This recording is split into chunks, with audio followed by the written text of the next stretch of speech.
అనుకోక ముందైతే చాలా problems face చేసిన అక్క.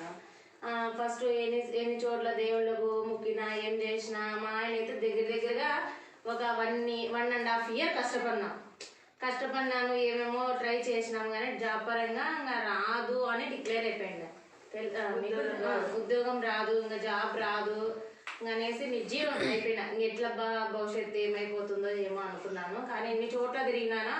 ఇంకా మళ్ళీ వచ్చేసి మా చెల్లెలు వైష్ణవి ద్వారా మీరు పరిచయం అయినారు. పరిచయం అయిన తర్వాత కొద్దిగా ఆ రోజు మీరు ప్రేయర్ చేసినాక అక్కడికి వచ్చినాము. ప్రేయర్ కొంచెం మిమ్మల్ని చూసిన తర్వాత కొంచెం ధైర్యం వచ్చింది.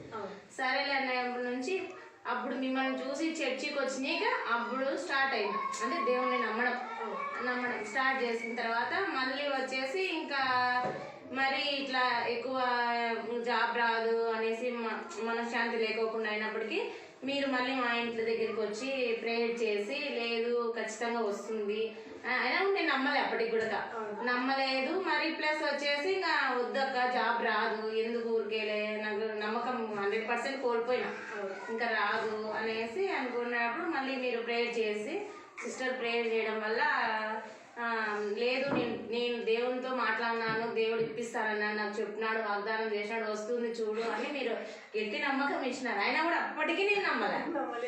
నేను మీతో కూడా చాలాసార్లు చెప్పిన అప్పటికీ నేను నమ్మలేదు. అసలు దేవుడు జాబ్ వస్తుందని కూడా తెలియదు. ఇంకా మళ్ళీ మీరు ప్రేయర్ చేసిపోయిన 3 monthsకి అంటే దేవుడు టెస్ట్ చేసినాడేమో నన్ను. ఎందుకంటే ఒకవేళ జాబ్ ఇస్తే నమ్ముతుందేమో, జాబ్ ఇవ్వకుంటే నమ్మదేమో అని ఏమైనా టెస్ట్ చేసినాడేమో. అంటే వెంటనే జాబ్ ఇస్తే దానికి మనము అంత ఇదిగా ఉండం కదా. చూద్దాం ఈ బిడ్డ నన్ను నమ్ముతుందో నమ్మదో. నమ్మిన తర్వాత అన్నట్లు ఆయన నేనేమనుకున్నాను, ఒకవేళ జాబ్ వచ్చినా రాకపోయినా దేవుడు మంచి చేస్తే చాలు అనుకున్నా. ఏదో రూపంలో మంచి చేసినా చాలు అనే నమ్మకం అయితే పెట్టుకున్నది. దేవుని అయితే మర్చిపోలేదు, వదులుకోలేదు.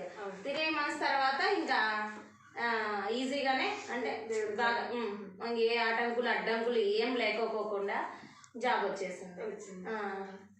జాబ్ వచ్చింది. ఇప్పుడు దేవుడు చెప్పిన మాట నమ్ముతున్నాను. అంగీకరిస్తాను. దేవుడు యేసయ్య నీకు మేలు చేస్తాను కదా, యేసు ప్రభువుని అంగీకరిస్తావు కదా, ఆయనకి ఇష్టంగా జీవిస్తావు, ఆయన బిడ్డగా జీవిస్తావు. ఈ సాక్ష్యం ప్రభుకి ఘనతమైన కదా. అందుకోసము మొదటి శాలరీ దేవునికే ఇస్తాం అనుకున్నా. దేవుని పనులకి ఏమిటికైనా కానీ వాడుతుంది. 7,000 రూపాయలు.